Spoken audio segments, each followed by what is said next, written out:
Müşahidə Şurasının üzvlüyü ilk öncə sizə nə öyrətdi, nə verdi? Çox danışan rəhbər hər zaman effektiv olmur. Sloqanlar hansı bankların idisə reklam getdi.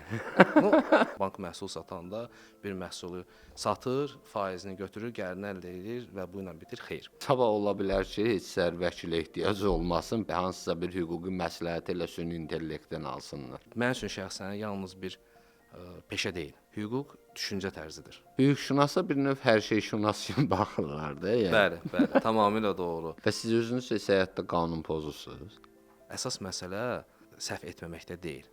Əsas məsələ etdiyin səhvdən bir nəticə çıxartmaqdır. Vicdan, təcrübə, qanun.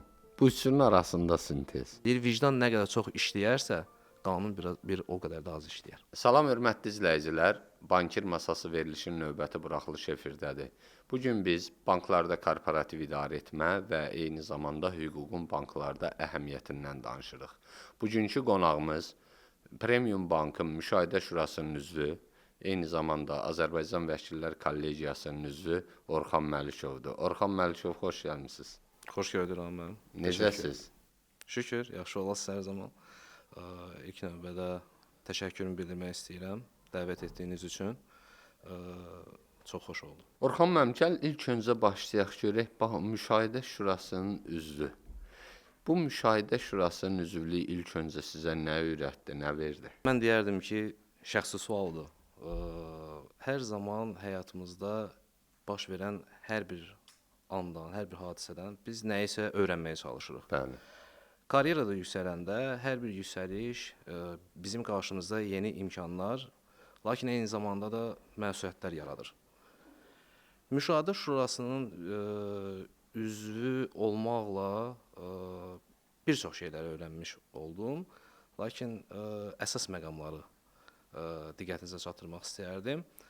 İlk növbədə mən həmişə, hər zaman, yəni əvvəllər düşünürdüm ki, yaxşı idarə edici hər şeyi biləndir ilk növbədə. Nəsə. Amma bu yanaşmanız dəyişdi. Bəli. Demək olar ki, təfərrüatı da çox yüksək dərəcədə dəyişdi. Əslində belə başa düşdüm ki, yəni Müşahidə Şurasının üzvü olandan sonra, yəni bu fəaliyyətə başlayandan sonra ki, Müşahidə Şurası ilk növbədə dinləməyi bacarmalıdır. Dinləmə. Çünki çox danışan rəhbər hər zaman effektiv olmur. Daha çox dinləyib, amma lazımi sualları verən rəhbər, yəni həmin suallar veriləndə həm məsələ daha dəqiq izah edilmiş olur, xırda problemlər hətta üzə çıxmış olur və əlbəttə ki, bunun əsnasında da qəbul edilmiş qərarlar daha peşəkar olur. Doğrudur. Bu da sözsüz ki, bank üçün xüsusi önəm daşıyır. Çünki bankın gündəlik fəaliyyətində Müşahidə Şurası gündəlik qərar qəbul edən orqan deyil. Düzdür, belə bir fikir formalaşıb ki, Müşahidə Şurası hər gün fəaliyyət göstərir, hər gün qərar qəbul edir. Amma mən belə bir fikir yürüdərdim ki, Müşahidə Şurası elə bir sistem quran qurumdur ki, qəbul edilmiş qərarlar təsadüf nəticəsində yox, sistem nəticəsində qəbul edilsin. Gözəl sözdür. Yəni Müşahidə Şurasının üzvü olmaqla dinləməklə yanaşı, eyni zamanda da bu yağları qeyd etdiyim kimi düzgün sualları vaxtında vermək öyrətdi. Çünki dinlədikcə bizim şuuraltı beynimizdə, belə deyək, müəyyən suallar yaranır.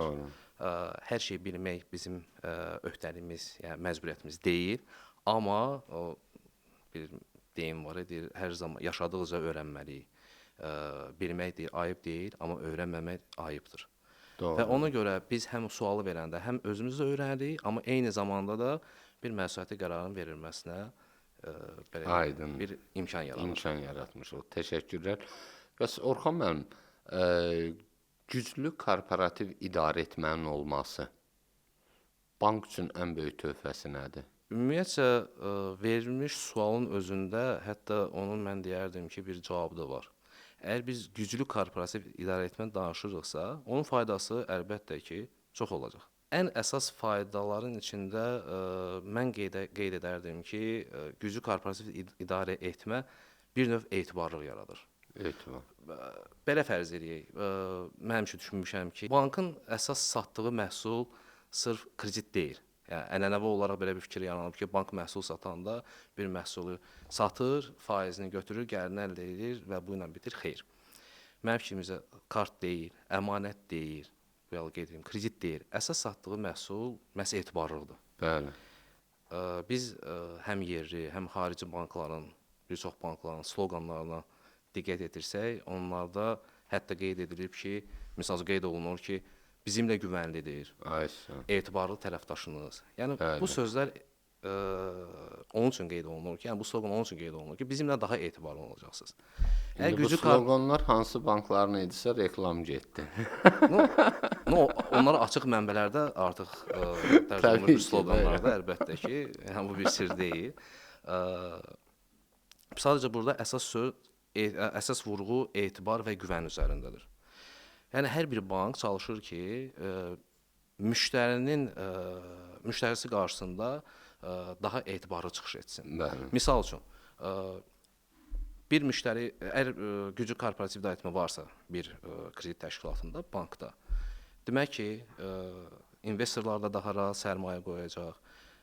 Müştəri yerləşdirdiyi maliyyə vəsaitlərinin təhlükəsizliyinə əmin olacaq. Əgər güclü korporativ idarəetmədirsə, hətta qeyd edərdim ki, tənzimləyici, yəni nəzarət edən orqanda daha böyük inamla baxacaq həmin banka, daha çox etibar edəcək. Bəli. Eyni zamanda da bundan sonu olaraq da deyə bilərik ki, hətta bankın əməkdaşları da belə gələcəyə daha inamla baxacaq. İnanma, doğrudur. Orxan müəllim, gələk əsas hüquq məsələlərinə. Ümumiyyətlə bildiyimiz kimi bu dünyanın düzəni sürətlə dəyişir, yeniliklər gəlir, texnoloji nailiyyətlər, süni intellektlərin tətbiqi və s. Sizcə bu süni intellekti hüquq sahəsində nə dəyişəsidir? Yəni sabah ola bilər ki, heç vəkilə ehtiyac olmasın, hansısa bir hüquqi məsləhəti ilə süni intellektdən alsınlar. Əslində bu çox aktual sualdır bugünkü zamanda. Mən deyərdim ki, hər bir peşədə artıq bu sual verilir ki, süni intellekt insan əməyini əvəz edəcəkmi? Nəzərə salsaq ki, konkret olaraq hüquqşünaslıq peşəsində süni intellektin həmin o peşəni belə deyək, bir qırağa qoymaq ehtimal olduğunu bir sualına cavab verəndə mən o qənaətdəyəm ki, süni intellekt hüquqşünası əvəz etməyəcək. Süni intellekt alqoritmlar üzərində qurulub. Necə deyək, alqoritmlar hesablayır, amma insanlar hiss edir. Amma burada bir incə məqam var. Süni intellektdən istifadə etmək bacarığı olan hüquqşünasla süni intellektdən istifadə etməyən və ya düzgün istifadə etməyən hüquqşünaslar fərqlənəcək. Və bu hissədə əvəz edilməsi yəqin ki, baş tuta biləcək. Hüquqşünaslar əvvəllər daha çox vaxtını mütaliəyə, təhlilə, onlarla yüzlərlə qərarların axtarılmasına, onların incələməsinə vaxt sərf edirdi. İndi süni intellektdən soruşur. Vaxta İndi süni intellekt vasitəsilə minlərlə qərar bir dəqiqənin içində belə təhlil olunur, müəyyən bir memorandumlar, hətta hüquqi memorandumlar hazırlaya bilir süni intellekt. Eyni zamanda, misal üçün, müqavilədə müəyyən riskləri də görə bilir, qarşımıza da qoya bilir. Amma yenə də eyni zamanda da buna baxmayaraq, məsuliyyət artmır. Texnologiyalar artsa da, eyni zamanda da məsuliyyət də artmış olur. Doğru. Yəni məsuliyyət azalmır. Doğru. Bu məsuliyyəti də sabah misal üçün süni intellekt proqramı ilə qəbul edilmiş qərarın, səhv qərarın bir nəticəsinə görə proqram məsuliyyət daşımayacaq ki, ya həmin o ona hüquqşünas rəy verən hüquqşünas məsuliyyət daşıyır tamamilə. Həmin proqramın təminatçısı olan bir şirkət məsuliyyət daşımayacaqmı? Doğru. Onun məsuliyyətini insan daşıyacaq yəni də. Və bir şey qeyd etmək istəyirəm də, bu hüquqdan danışanda, hüquq mən üçün şəxsən yalnız bir peşə deyil. Hüquq düşüncə tərzidir. Bu yol qeyd etdiyim kimi, texnologiyalar inkişaf edir. Amma burada artıq həmin süni intellekt texnologiyalarından düzgün tətbiq edilməsinin də bacarıqları artıq öndə olur. Öndə olur. Yəni bu yaxınlarda bir sosial şəbəkələrin birində bir ay olar bəlkə də bir məqaləyə rast gəldim. Səhv eləmirəmsə Niderlandda baş vermişdi. Bir vəkil öz müvəkkilinin hüquq müdafiəsini qorumaq üçün süni intellekt platformasına, proqramına müraciət etmişdir. Həmin proqramda, süni intellekt əsaslı proqramda mövcud olmayan presidentləri tətbiq etmişdir. Vəkil onu yoxlamadan onu məhkəməyə təqdim etmişdir və son olaraq da məhkəmə uduzmuşdur. Yəni süni intellekt hətta hər hansı bir qərar da versə də, hər hansı bir riskləri də önəmə çıxarsa da, əlbəttə ki, bunları yoxlamaq lazımdır. Doğrudur. Bu çox vacibdir. Eyni zamanda da onu da qeyd edim ki, artıq Azərbaycanda da süni intellekt həllərinin dövlət orqanlarına inteqrasiyası, eyni zamanda özəl sektora inteqrasiyası qaçılmazdır və yaxın gələcəkdə bu mümkün olacaq. Ölkə başçısının cənab prezidentin 19 mart 2025-ci il tarixli sərəncamı ilə 2025-28-ci illəri əhatə edən süni intellekt strategiyası təsdiq olunmuşdur. Düzdür, həmin sənəd qanun deyil. Bəli. Amma gələcəkdə normativ bazanın yaradılması üçün bir təməl qoymuşdur. Doğru. Çünki strategiyanın özündə də müəyyən olmuşdur ki, 2027-nin sonlarına kimi hüquqi baza yaradılmalıdır, hüquqi məsuliyyətlər müəyyən olunmalıdır, əsasən də informasiya təhlükəsizliyi sahəsində, fərdi məlumatların qorunması sahəsində məsuliyyət hədləri də müəyyən olunmalıdır. Buna bariz nümunə kimi çəkə bilərəm. Məsəl üçün bu il bir neçə normativ aktlara da hətta dəyişikliklər qəbul edilmişdir. Məsəl üçün süni intellekt vasitəsilə səs, audio, video yazıları, məlumatları hazırlanarkən və onlar geniş ictimai bir kanallarla yayımlanarkən mütləq qaydada süni intellekt vasitəsilə yaradılması qeyd olunmalıdır. Əks halda bu inzibati məsuliyyət yarada bilər, hətta cinayət məsuliyyəti də yarada bilər. Yəni onu da görə bilərik ki, dövlətin də hətta dövlət səviyyəsində də süni intellektin inteqrasiyası artıq həyata keçirilir, lakin eyni zamanda da məsuliyyət də yaddan çıxmır. Aydındır, təşəkkür edirəm. Mən bu yaxında məmur idim, səhv eləmirəmsə, hansısa millət vəkili LinkedIn-də paylaşım eləmişdi ki, artıq Dubayda süni intellekt hakim əvəz eləyəsidir. Test rejiminə başlayıblar ki, hakimlər süni intellektidir, elə bil vasitəsindən bunlar qərar verəsidir. Yəni bir növ məhkəmədə hakim rolunu süni intellekt oynayasıdır. Gəlir, sürətli yeniliklər gəlir, görək necə olur, yaxşı olar əsas. Orxan müəllim, əsas bəs sizin hüquqşünas olmağınız ümumiyyətlə sizə həyatdansa bir avantaj verir, həyata dəyişməyiniz, baxış bucağınız, ümumiyyətlə hər məsələyə hüquq aspektdən baxa bilirsiniz. Hüquqşünas olmağın bir avantajı var həyatda. Digər insanlardan fərqli olaraq hüquqşünasların düşünmə tərzi də fərqlidir. Əlbəttə ki, hüquqşünaslıq bizə çox şey öyrədir. Mənə əsas öyrətdiyi nədir? Hüquqşünaslıq mənə onu öyrədib ki, yəni bu ilkin günlərdə yox, əlbəttə ki, təcrübə yığdıqca, yaşadıqca biz bunları görürük və bunu mənimsəyirik. Hüquqşünaslıq dava etməyi yox, dava etməməyi öyrədir. Maraqlı sözdür. Hüquq fəlsəfəsi ondan ibarətdir ki, problemi böyütməyi yox, onu öncədən görmək və onu həll etməkdir. Heç bir hüquqşünas heç vaxt heç bir problemi, əgər misal üçün hüquqşünasdırsa və onun çıxış yollarını bilirsə, o çalışacaq ki, həmişə onu əvvəlcədən həllini tapsın. Hüquqşünaslarla bağlı ən böyük yanlış mif nədir? Hamı hüquq haqqında onu yanlış düşünür. Hüquqşünaslarla bağlı ümumiyyətlə stereotiplər çoxdur. Yəni deyərdim kifayət qədərdir. Hər kəs bir maraqlı miflər. Maraqlı bir mif qoşur. Ən böyük də yəni mif odur ki, hüquqşünas hər şeyi bilir. Halbuki elə bir hüquqşünas yoxdur ki, bütün qanunları əzbər bilsin. Bu mümkün də deyil. Bəzən yəqin sizin özünüzə də sual verirlər də, bir məclisə gedəndə, toya gedəndə, nə bilim, hansı hüquqdan gəldi, biri cinayətdən sual verir. Cinayətlə bağlı işi varsa, onu da siz hüquqşünasdan soruşur. Biri əmək hüququndan bağlı işdə problem varsa, onu da hüquqşünas. Yəni bir hüquqşünas Hüquqşünasa bir növ hər şey şünas kimi baxırlar da, yəni. Bəli, bəli, tamamilə doğru. Halbuki hüquq bizə nə öyrədir? Hüquq bizə məntiq öyrədir. Yəni biz maddələri əzbərləmirik. Bəli. Biz onun məntiqi bağlantılarını öyrənirik. Və müəyyən edirik ki, misal üçün bu yanaşmada bu normanın tətbiqi hüquqi müəllif prinsipini yaradırmı, pozurmu? Yəni bu çox vacib bir amildir. O bəzən deyim var, qanun pozmaq, onu pozmaq üçündür. O düz fikirdir. Və siz özünüz isə həyatda qanun pozursunuz. Düşündürücü bir sualdır əslində. Mən belə cavab verərdim ki, əgər müəyyən olunmuş sürət limitini əgər bir neçə kilometr pozmuşamsa, pozumuzu nəzərə alsaq, yəni ki, biz də bir mükəmməl insan deyilik. Əslində mən belə düşünürəm ki, əsas məsələ səhv etməməkdə deyil. Əsas məsələ etdiyin səhvdən bir nəticə çıxartmaqdır. Ay sağ ol. Çünki belə bir söz deyim, ən kiçik səhv belə ən böyük sirləri açır. Ay sağ ol. Ən böyük təcrübə bəxş edir, yaşadır insana. Bir bu suala cavab verərkən düşünürdüm, bir Nelson Mandela'nın bir sözü yadıma düşdü. Məşhur bir ifadəsi var idi. Deyir, mən heç vaxt uduzmuram. Mən ya qalib oluram, ya da öyrənirəm.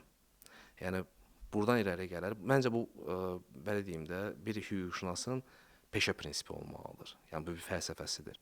Biz hər etdiyimizdə, hər uğursuzluğumuzda, misal üçün əlbəttə ki, hər şeydə bir düz ola bilmərik, hər şey uda bilmərik. Lakin uduzduğumuz məqamlarda da bizi öyrədəcək bir təcrübə var gələcək üçün. Ona görə etdiyimiz səhvlərdən nəticə çıxartmaq önəmlidir və əsasən də bu hissi yaşayan daha çox hüquqşünaslardır. Orxan müəllim, ümumiyyətlə sizcə qanunmu vacibdir, yoxsa vicdanmı? Mən keçən dəfə araşdırma eləyəndə bir fikrə rast gəlmişdim. Deyir ki, cəmiyyətdə, bir vətəndaş cəmiyyətində insanlar ya qanundan qorxmalıdır, ya Allahdan qorxmalıdır. Cəmiyyət nə vaxt deqradasiyaya gedər, bunun ikisindən də qorxmayanda. O həmin cəmiyyətdəki vətəndaşlar, nə Allahdan qorxan, nə qanundan qorxmayan, heç birindən qorxmayan vətəndaş ən təhlükəlidir. Doğrudanmı, gəl hüquqda da belədirmi, insan qanunmu prioritetdir, yoxsa vicdanmı? İkisinin bunun arasında nə bağ var? Bu bir suala bənzəyir. Deyir, qanundan qorxmaq lazımdır, yoxsa vicdandan? Ay sağ ol. Bir humoristik bir başlanğıcla başlamaq istəyərdim əslində bu şey. Deyir, vicdan olanda vicdandan, olmayanda prokurordan. Deyir, vicdan deyir, gecə yatmağa qoymur. Qanun isə səhər yatmağa qoymur. Yəni məsələ budur ki, qanundan biz hüququn əsas məqsədi insanı cəzalandırmaq deyil. Hüququn əsas məqsədi insanlar arasında davranışı yaxşılaşdırmaqdır. Amma suala gəlmişkən ki, qanundan qorxmaq lazımdır, yoxsa vicdandan? Mən deyərdim ki, qanuna hörmət etmək lazımdır.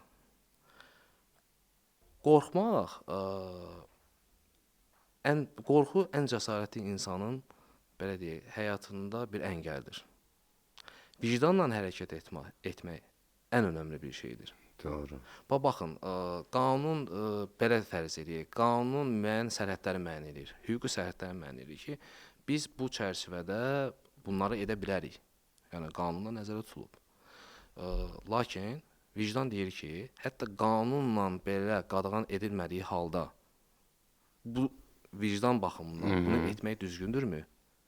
Qanun necə deyərlər, insanı məhkəmə qarşısında cavabdeh qoya bilər. Bəli. Amma vicdan insanı öz qarşısında ömrü cavabdeh saxlaya bilər. Yəni bu da çox vacib bir məqamdır. Vacibdir. Qanundan qorxmaq yox, bir adı dedim ki, insanlar qanuna qorxmaqdansa daha çox hörmət etməlidirlər. Qanuna hörmət edən cəmiyyət ən inkişaf etmiş cəmiyyət hesab oluna bilər. Belə bir misal çəkim sizə. Fərz edək. Bir yoldur, gecə saat misal üçün 2-dir, 3-dür. yaxınlaşırsınız işıqfora və qırmızı işıq yanır. Bəli. Amma həmin ərazidə nə polis var, nə müşahidə kamerası var, nə radar var. Yəni sizi həmin qırmızını keçsəz də həmin pozuntunu görə biləcək və ona görə Kimsə yoxdur. Bəli, məsuliyyət tətbiq edəcək. Heç kəs yoxdur. Bir nə polis əməkdaşı, nə bir şəxs, kimsə misal üçün götürsün, çəksin, bildirsin. Burada bir sual yaranır.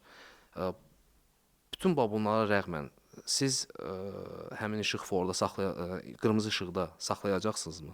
Dayanacaqsınızmı? Yəni söhbət məndən gedirsə, Ümumiyyətlə, yəni bu ümumi olaraq insanların mütləq əksəriyyəti yəqin ki, saxlamayasıdır. Boşluqda sürüm, saxlayan da olar, saxlamayan da olar da. Bax, bu çox vacib məqamdır. Əgər dayanacaqsınızsa, Mən özüm saxlayıram bu arada. Təhlükəsizliyim üçün saxlayıram ki, kimsə vura bilər. Yəni burada artıq vicdan rolu oynayır, qanun yox.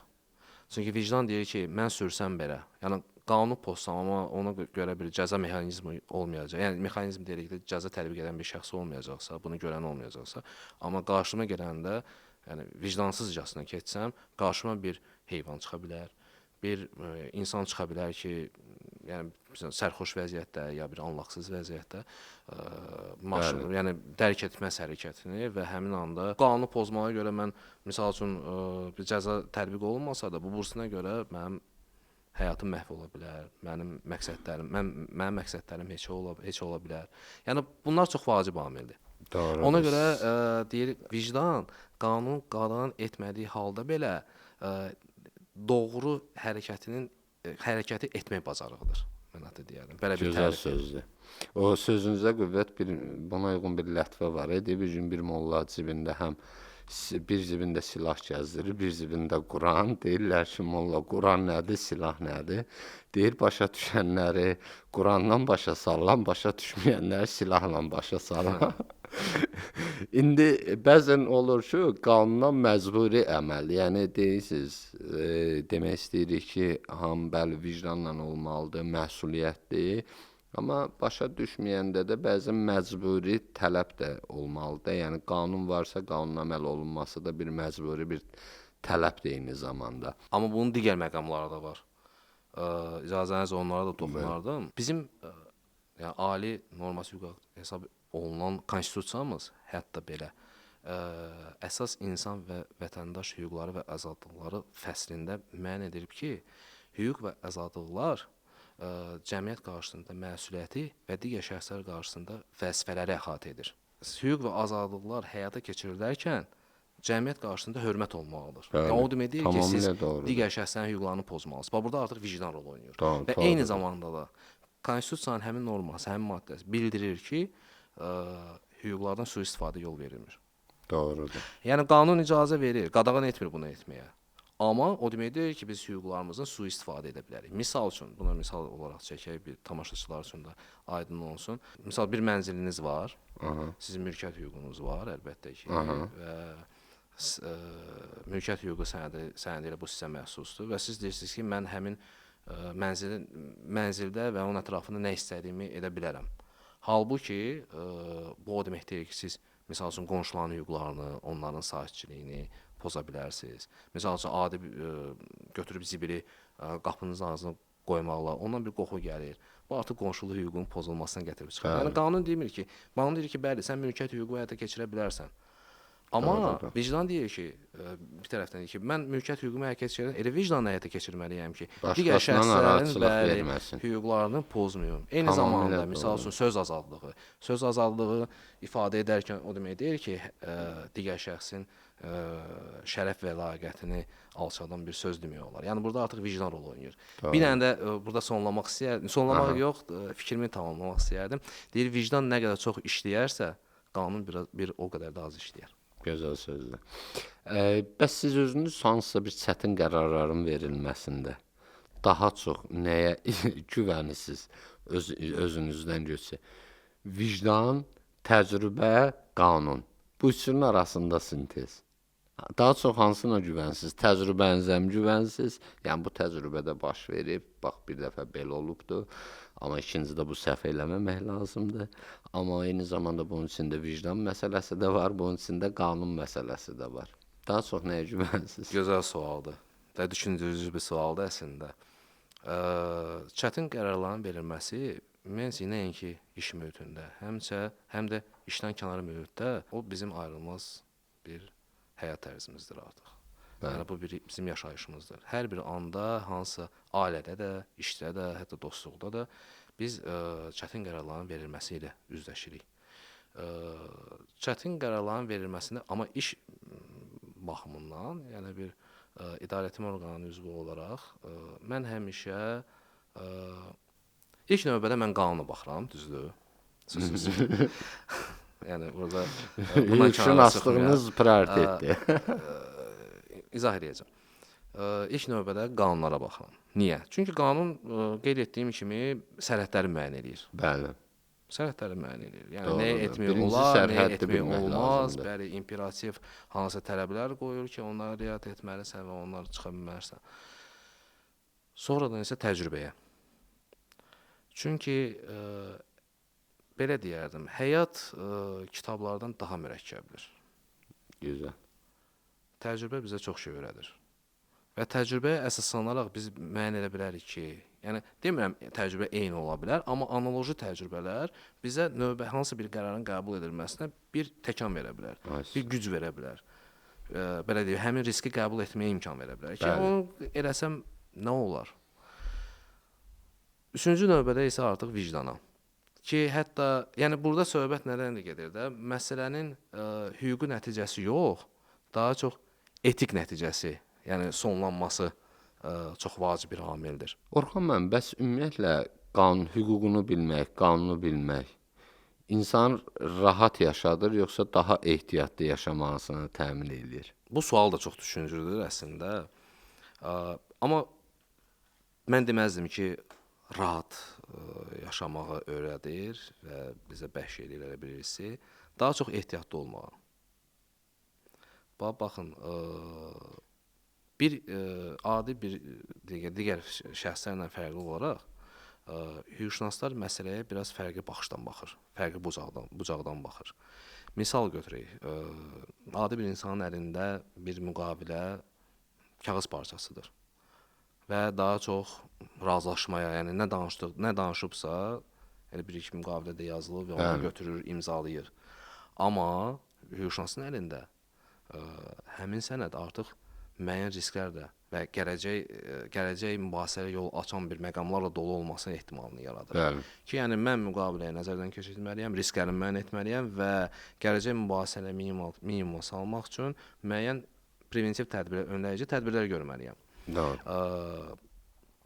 Mən deyərdim ki, daha çox ehtiyatı öyrədir. Çünki baxın,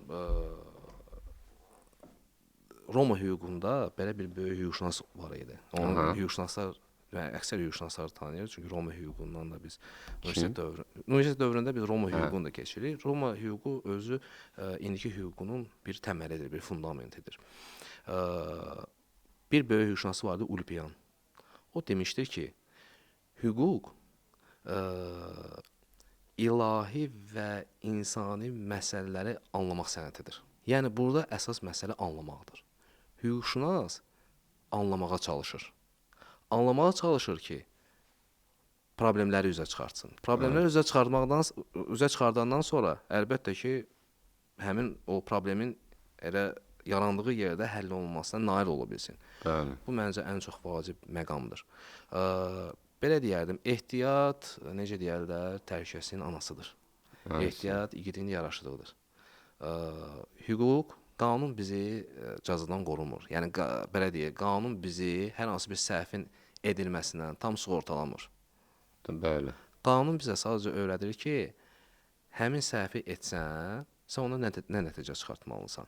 Amma yenə də burada ehtiyat böyük rol oynayır. Təcrübədə hüquqşünassınız da çox görürsünüz ki, insanlar adətən bu hüquqi səhvə yol verir deyə buna görə əziyyət çəkirlər. Ən çox insanların hüquqda buraxdığı səhv nədir? Mən bunu bir neçə kateqoriyaya bölərdim. Əsas da burada 3 kateqoriya var. Birinci kateqoriya odur ki, misal üçün insanlar nəyəsə oxumadan imza atırlar sənədlərə. O mən həmişə demişəm, bir neçə dəfə də yoldaşlara da, müvəkkillərimə də demişəm ki, həyatda ən bahalı imza oxumadan atılan imzadır. Yaxşı. İmza da sözdür. bir məsuliyyətdir.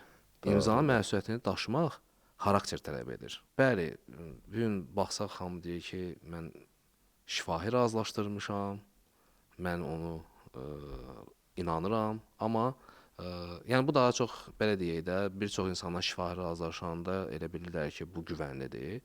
Amma hüquqşünas olaraq onu söyləyə bilərəm ki, əgər iki şəxs, misal üçün, iki insan bir münasibətə daxil olursa, hansı bir öhdəlik münasibətinə, hansı bir ümumiyyətlə bir biznes fəaliyyəti sahəsində mi deyək, bir əməkdaşlığa mı deyək, şifahi razılaşmaya üstünlük vermək olmaz. Çünki tərəflər arasında olan güvəni gücləndirən və möhkəmləndirən məhz yazılı razılaşmadır. Yəni bir tərəf digər tərəfə əgər hər hansı bir problem yaşatmayacaqsa, niyə onu gizlətsin, niyə onu yazmaqdan, imzalamaqdan qaçsın? Yəni bu çox vacib bir amildir.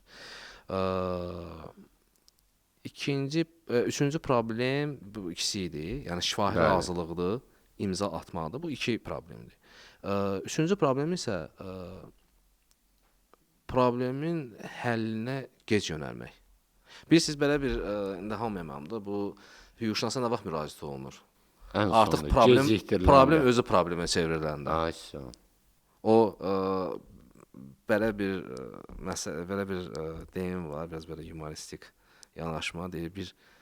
Biri vəkilinə müraciət edir, məsələni danışır və axırda deyir ki, məsələ 100% mənim tərəfimdədir. Yəni mən haqlıyam, 100%. Bax görürsüz, bunların hamısını danışdım. Sənədləri də verdim. Görürsüz, burada hamısı düzdür. Yəni 100% mən udmalıyam bu işi. Vəkil deyir ki, çox gözəl. Gəlin qarşı tərəfi bir dinləyək. Görək o faiz neçəyə gəlib düşəcək. Nə qədər faiz qalacaq. Doğru. Yəni burada artıq ondan özünə məxsus həqiqətləri var. Əlbəttə ki, hüquqşünasa bugünkü dövrdə hüquqşünasa öncədən müraciət etmək tövsiyə olunur ki, gələcək problemlər daha az məsrəflə başa gəlsin. Bax, belə götürək də, mən bunu bir tibbi nümunə gətirim sizə. Hamımız bilirik ki, misal üçün, profilaktika müayinə nəticəsində müalicədən qat-qat ucuzdur. Misal üçün, biz profilaktik olaraq vitaminləri qəbul edir bir şəxs, profilaktik olaraq müəyyən bir hərəkətləri edir, ya etmir, amma müayinə edilmir, müalicə etmir və Allah uzaq eləsin hamıdan, orqanizmin hər hansı bir funksiyası itirildikdən sonra onun bərpası yüksək məsrəflərə gətirib çıxarır, böyük xərclərə gətirib çıxarır. Hüquqda da eynidir. Əgər bir məsələ, bir münasibət varsa, mütləq qaydada həmin münasibətin gələcəkdə problemə çevrilməməsi və ya problemə çevriləcəyi halda onun çıxış yollarını tapmaq üçün mütləq qaydada hüquqşünasa müraciət etməlidir. Doğru, təşəkkür edirik. Qabaqcıl. Orxan müəllim, son olaraq bəlkə siz iş həyatınızda heç vaxt yadınızdan çıxmayacaq, bəlkə bir hadisə danışasınız hüquqa aid, hansı ki bu ömürlük yadınızdan çıxmayıb, amma bu sizin həyatınızda baş verib. Ümumiyyətcə, hüquqşünasların həyatlarında bir çox məqamları baş verir. Senarilər çoxdur. Bəli, kino yox, serial çəkmək olar. Həqiqətən elədir. Çoxlu məqamlara rast gəlmişik. Bir məqamı yadıma düşdü indi və onların içində deməli çoxdan olub o. Əvvəlki iş yerimdə mən məhkəməyə gəlmişəm, biraz da gecikmişdim. Niyə görə? Çünki başqa bir iclasdan gəlib çıxmışam, yollarda tıxac. Bir 5 dəqiqə gec gəlmişəm məhkəməyə və gəldim, zala daxil oldum. Zala daxil oldum. İcazə olar, hakim buyurun, hansı işlə bağlı gəlmişsiniz? Deyirəm, bəs indi şərti olaraq deyim də, Ramin Bayramovun işi ilə bağlı gəlmişəm. Deməli, masada bir şəxs oturub, ad soyadı eynidir. Amma demə, banklar fərqliymiş. Deməli, gəlmişim, oturmuşam, buyurun, deyir, bəs gecikmişsiniz falan. Amma mən bunun adını çəkmişəm. Deməmişəm hansı bankın adını, hansı bankın müdafiəsinə bağlı gəlmişəm. Çıxışam, hansı bankın təmsilçisiyəm. Gəlib çıxış eləməyə başladı. Yəni birinci indi artıq bu çıxış etməyə davam eləyirdi. Gördüm belə məsələ tam başqa yerə yönəlir. Mənə də maraqlıdır. Mənə də maraqlı. Birinci dəfə çıxıram işte etibarnamə də faylın içindədir. Hakim də deyir ki, bəs etibarnamə də təqdim olunub falan. Mən özümə qaldım ki, bəlkə məhkəməyə verəndə səhvən etibarnaməni də götürüb veriblər. Dedim ola bilərdi, hər şey ola bilər. Bir də o ilə bağlı təzədən narahat eləməyim. Bu çıxış elədi. Amma mən Bəs hələ bankın çıxdığım adını bir işdə- səhməyib o müddətdə. necə? O müddətdə Yox, bankın elə ancaq adını deyir səhməyib. bank. Və bizim işimizdə isə zamin öhdəliyi var idi. Elə ki, misal üçün də bunun 15.000 borcu var, bizdə həmin borc 37.000-dir. Aydın. Və mən çıxış etməyə başlayanda ki, bəs filan qədər faiz, filan qədər əsas borc, bəs zaminliyi var. Bu deyir ki, mən işləmirəm, mənə heç nə edəcək bank, mən necə ödəyəcəm, mənə bir şərait yaratmır, hüquqşünaslarla danışmışam, qalmışam belə ki, yəni burada nəsə tam başqa bir səmtə gedir məsələ, tuta bilmirəm. Axır deyəndə ki, bəs necə zamin var, zamin. Hakim deyir ki, bəs siz axı sənədləri vermə, nə zamin? Bu da əsəbləşir ki, mən nə zamin, kimi zamin gətirmiş. Aşın uzun sözün qısası 2-3 dəqiqədən sonra müəyyən etdik ki, demə bu başqa bankın işi imiş, sadəcə ad soyad. Eyni də ataların adı fərqli imiş. Bir məsələ, bir dənə də maraqlı bir qısaca bir belə baş vermiş bir hadisəni danışım. Özümə baş verməyib. Bir məhkəməyə gəlmişəm. Digər şəxslərin bir mübahisəsinə baxılır və tərəflər vəkillərlə təmsil olunur. Biz də oturub qulaq asırıq, öz prosesimizi gözləyirik vaxtını. Vaxtı da hardasa bir 20 dəqiqə, 15 dəqiqə qalıb. Amma dinləyici kimi oturub qulaq asmalı açıq məhkəmə iclası idi. İndi vəkil danışır, tərəfin vəkili danışır 5 dəqiqə, 10 dəqiqə. Hakim saxlayır sözünü, deyir ki, hörmətli vəkil, xahiş edirəm qısa danışın. Yəni sizdən sonra da proseslər var falan. Və vəkil yenə də deyir, oldu. Yenə danışmağa başlayır 5 dəqiqə, 10 dəqiqə, 15 dəqiqə. Artıq da bir dəfə irad bildirilib də, ikinci dəfə iradın bildirilməsi də. Amma vəkil necə? Vəkil enerjili idi və istəyirdi ki, iş tutsun. Və hər şeydən fərziyədən, nəzəriyyədən danışırdı, praktikadan danışırdı, işin mahiyyətindən danışırdı. Məsələ torpaq məsələsi idi. İki şəxs torpaq mübahisəsini aparırdı. 20 dəqiqə danışandan sonra qayıt deyəndə ki, indi biz də oturmuşuq, indi bəzi hüquqşünaslar, vəkillər, yəni yoldaşlar da oturub. Qayıt deyən ki, hörmətli möhtərəm hakim, qısaca olaraq, yəni o qısa sözünü istifadə edəndə özümüzdən asılı olmayaraq. Yəni deyirlər ki, məhkəmədə hamı gülümsəməyə başladı ki, sən yarım saatdan qapat edər qısa olaraq danış. Yarım saat danışandan sonra Qısa hissəsini indi giriş eləyir. Bəli. Və belə bir məqamlar var. Təşəkkür eləyirik. Xoş söhbətə görə, səmimi söhbətə görə. Həqiqətdə çox dəyərli, gözəl, qiymətli ifadələr, qiymətli tövsiyələr idi. Təşəkkür eləyirik bunun üçün. Bununla da bizim bankir masası verilişimiz sona çatdı, əziz izləyicilər. Növbəti verilişimizdə hansı şəxsin qonaq olmasını istəyirsinizsə, mütləq qaydada şərh bölməsinə qeyd edin. Sağ olun, növbəti görüşlərədək.